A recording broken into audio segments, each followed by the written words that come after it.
here's your host, Chelsea Edwards.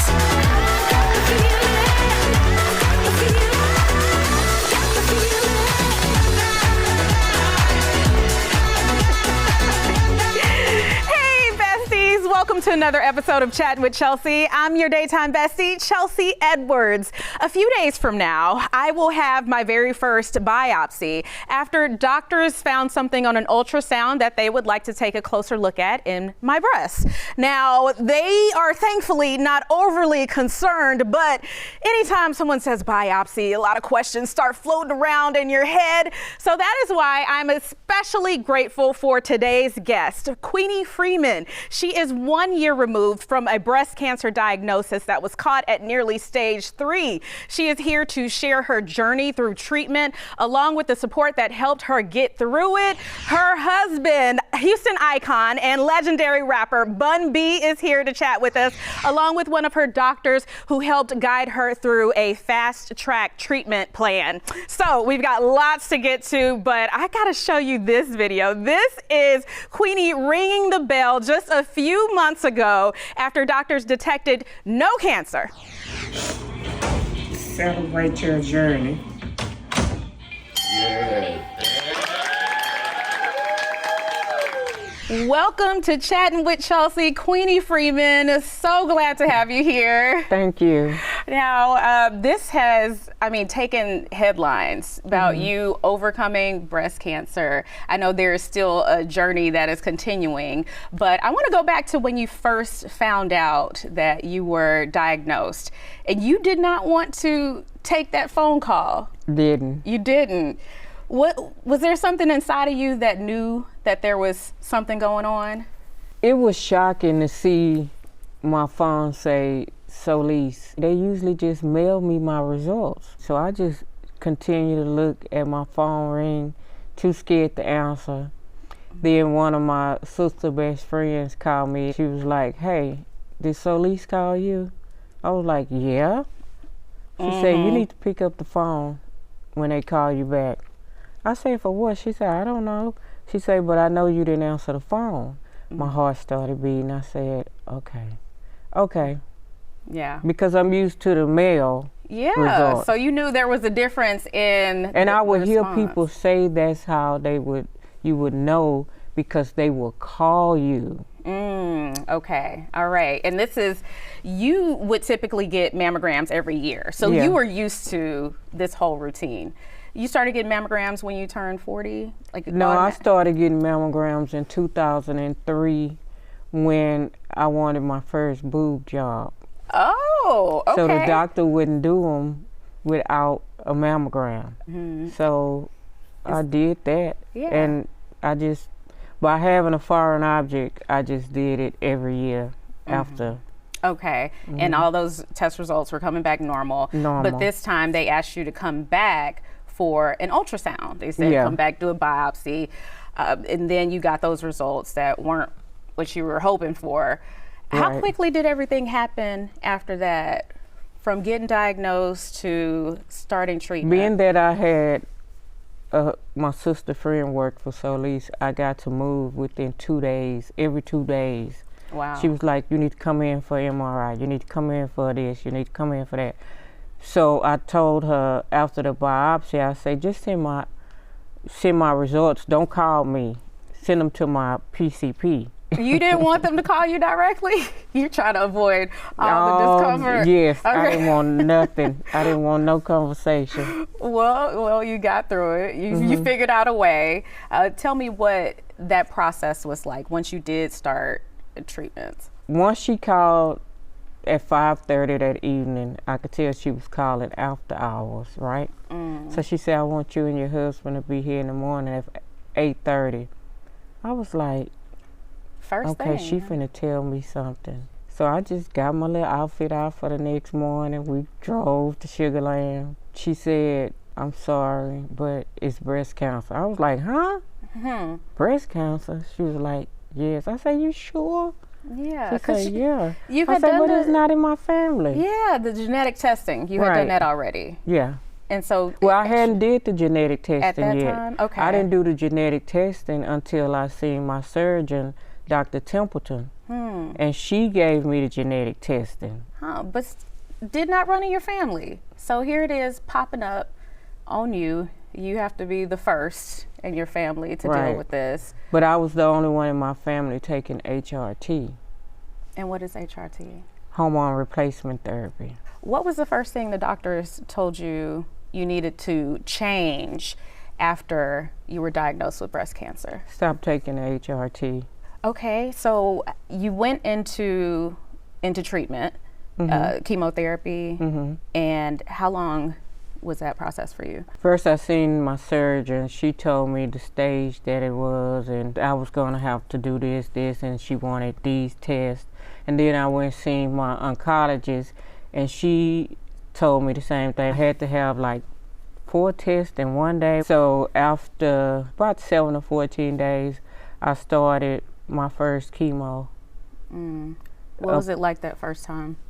Oh my God, 2 days later, worst pain in my life. It felt like a whole brick wall had fell on me. From my head to my toes, I what they would say, thug it out. Thugging it out. You were thugging it out. Oh my goodness. So Monday morning I called my oncologist. She said, "Oh, I'm so sorry. You could have called the office and you could take Tylenol and also add a Claritin every night." So I took 1 Tylenol, never had pain again. Wow. By Okay. taking the Claritin every night for 5 months, no pain. Unknown tip. Now we know. All right. And we know I that was the like, doctors regular go. Claritin? She said, yes. Yeah. I'm like, okay, regular Claritin. I had no more bone pain. Good to know. Okay, well, you are such a strong woman. I can attest to that right now. And you also have a strong partner helping you, who has helped you through all of this. So we're going to bring in Bun B to talk more about this journey that you all went on together and where we are now. All right, you guys, we'll be right back.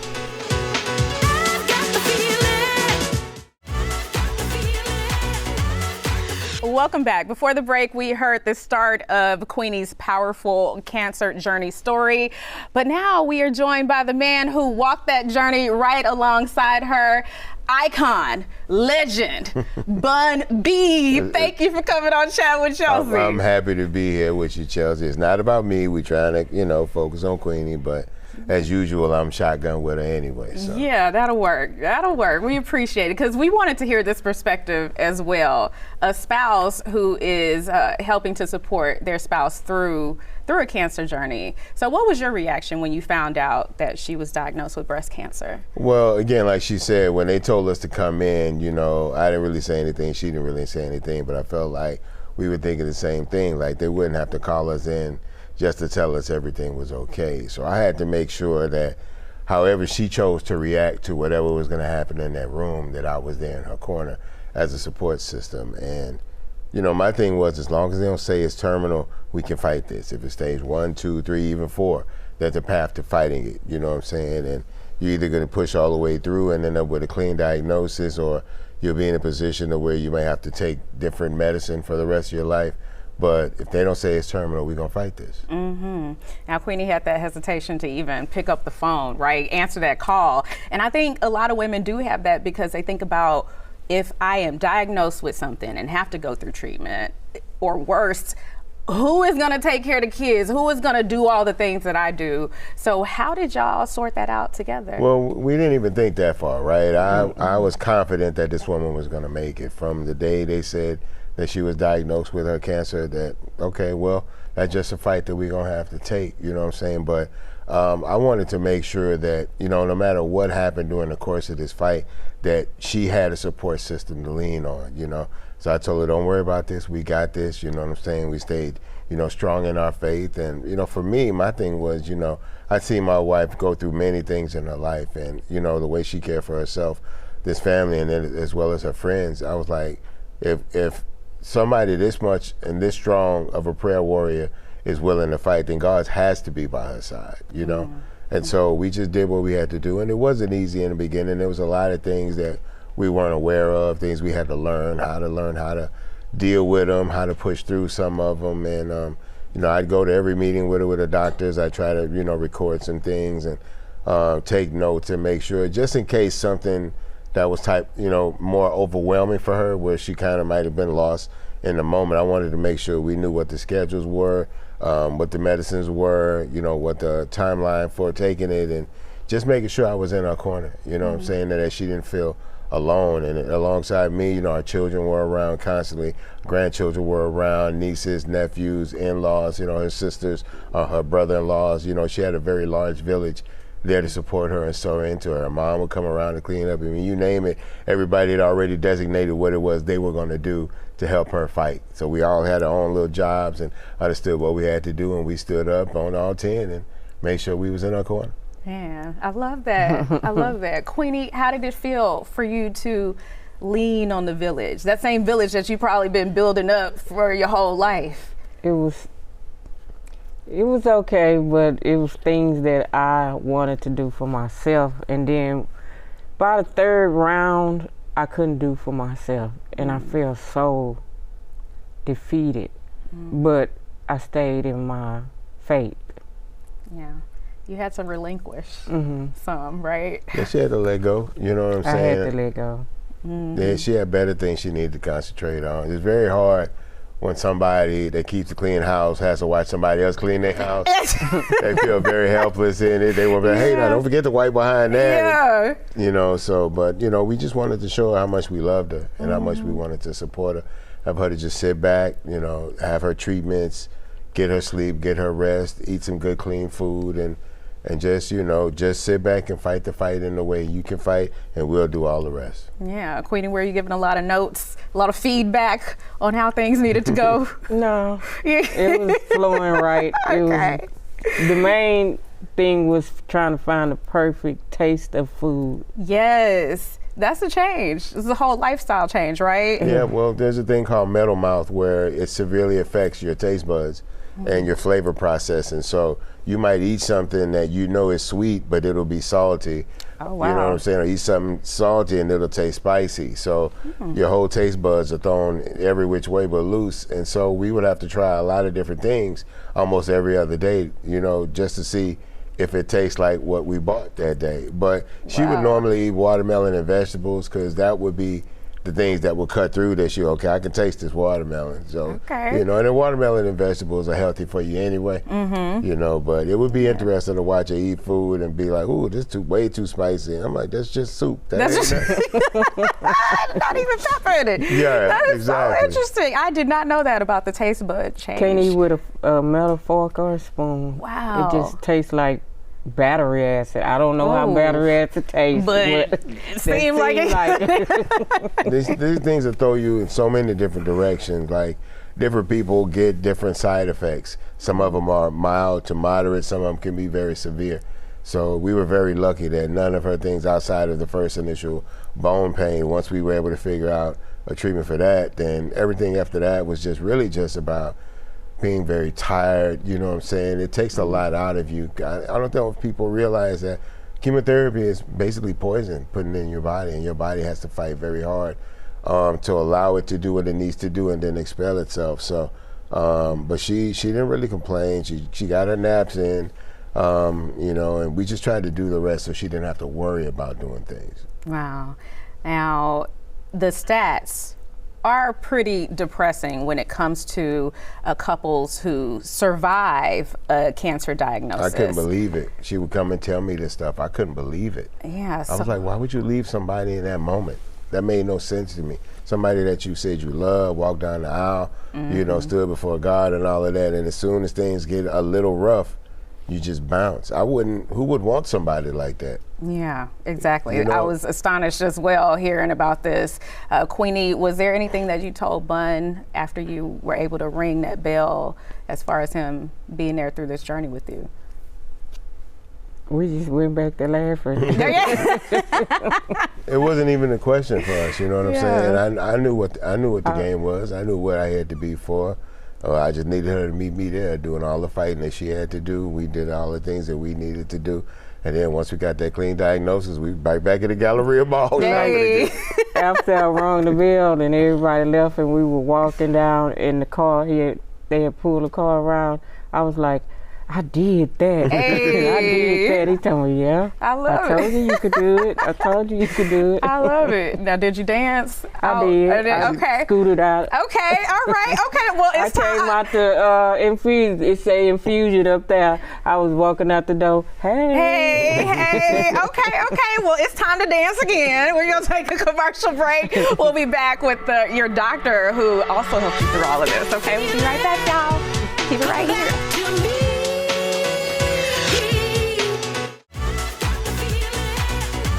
Welcome back. We are now joined by Dr. Sandra Templeton, breast surgeon over at Houston Methodist Sugar Land. Thank you for joining this conversation. Thank you for having us. So you helped care for Queenie as well. I want to go back to the diagnosis just a bit, because what you were diagnosed with was more of an aggressive form of breast cancer. Is that correct? That's what I'm just hearing now myself. Okay. I just knew it was some alphabets and a number. You knew it was tough. It was a tough journey. Right. Dr. Templeton. I was just worried about the stage and beating it. Yeah, you just wanted to make it through. What can we say when it comes to that specific breast cancer? So her breast cancer was something called a HER2 positive breast cancer. And our breast cancers, all of our cells have different receptors on them, but we look at certain receptors with breast cancer, and HER2 is one of the receptors that we look at, and her cancer has those HER2 receptors, and they're actually kind of one of our modern day miracles. These women used to do very poorly, but maybe about 30 years ago, some brilliant scientist sequenced the receptor in a lab, and then they created an antibody and hung on some chemotherapy on that antibody, and now we have something that's almost like a smart bomb that heads straight down to that receptor to help kill that type of cancer. Wow, and Queenie went full in, like full kit and caboodle, I should say, when it came to the treatment. Yeah, usually our patients who have this HER2 positive breast cancer need a little bit more. They need chemotherapy, and they need something called a monoclonal antibody, which is the smart bomb that heads down to those receptors. Okay, but here's the thing. You had been getting your mammograms every year, so were you even more surprised that something popped up? Because you were I was very, very, very surprised. I was trying to figure out, well, what did I eat? Yeah, what happened over the past year? Where was I breathing? Where did this come from? Did you have any answers to that, Doc? Well, I mean, 80% of women who have breast cancer don't have a family history of breast cancer, and they have the two biggest risk factors, which are being female and getting older. Can't help that. Okay, so that's good to know. Yeah. As we get older, should we do more mammograms if our insurance allows?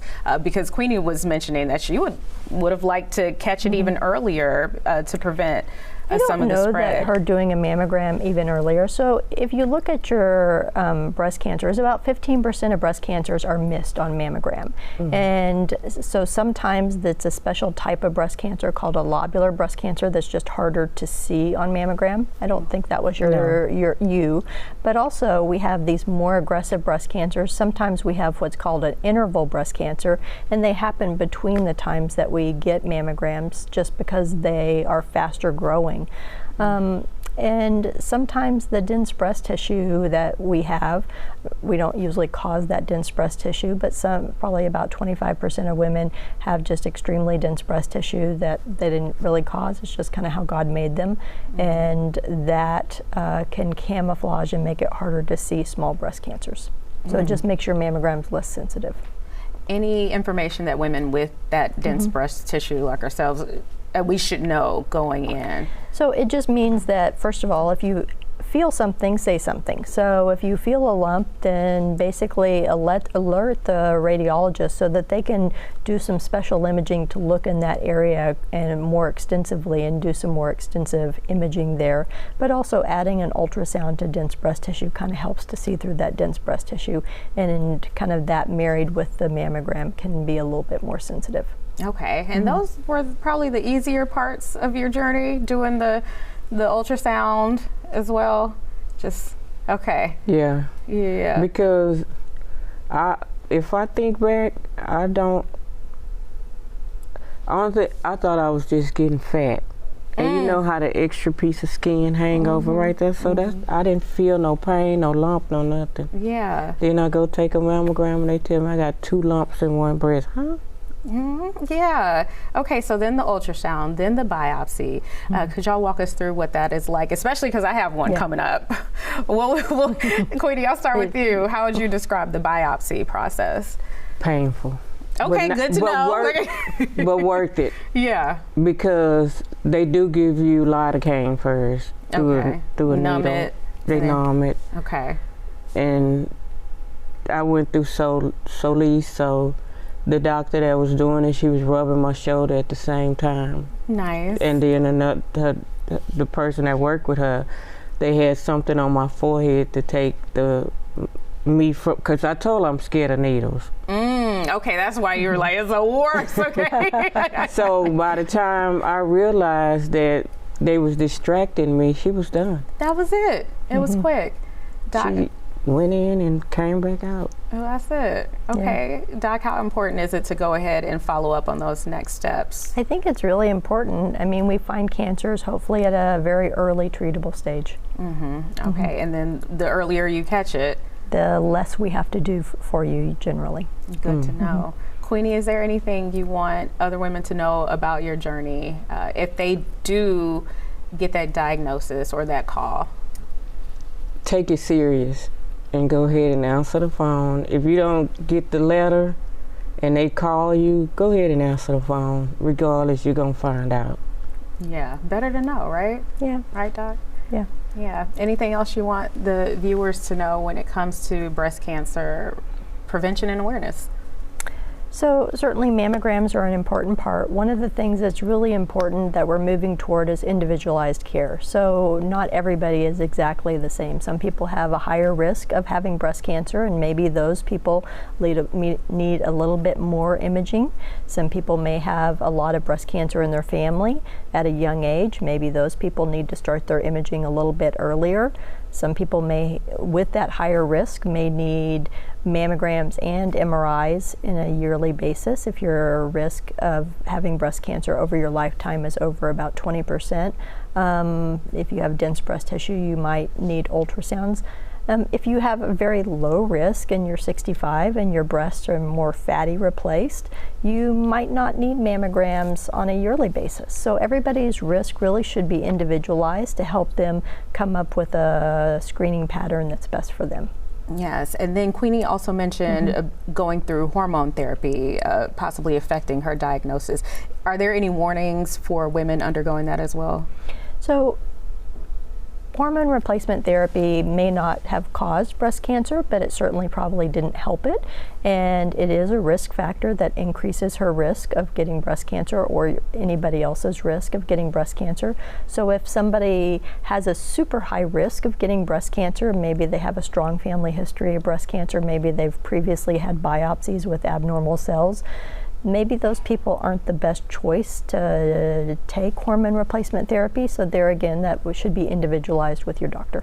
Okay. And then when we get our mammograms and our ultrasounds, do we need to ask for anybody in particular? I know we all just go in, we set the appointment, we just want to get it done. But when it comes to evaluating our results, what should we do? So I think one of the really important things is to have a breast-only radiologist read your images. And the breast radiologist are just a general radiologist who has an extra fellowship, an extra year or two training where all they read is mammograms and ultrasounds and breast MRIs, and they're just really good. Okay, good to know. Great information. I think we helped a lot of folks out there. All right, thank you so much for being here. Yes. And you guys, we're going to take a quick commercial break. We'll be right back after this. Come back to me. Thank you so much, Queenie, for coming You're on, welcome. sharing your journey. Thanks to Dr. Templeton, thanks to Bun B, because they were all a part of this as well. And we know you have another screening coming up to make sure that you were all clear. But congrats on ringing the bell, because that is huge. You guys, please subscribe to our YouTube where you can find like this full interview. That's Chattin with Chelsea. Subscribe, like, comment, tell us how much you like this. Keep up with us on social. Chelsea Fox 26. Wardrobe provided by Trezor Cache Boutique. We'll see you on the next Chattin with Chelsea.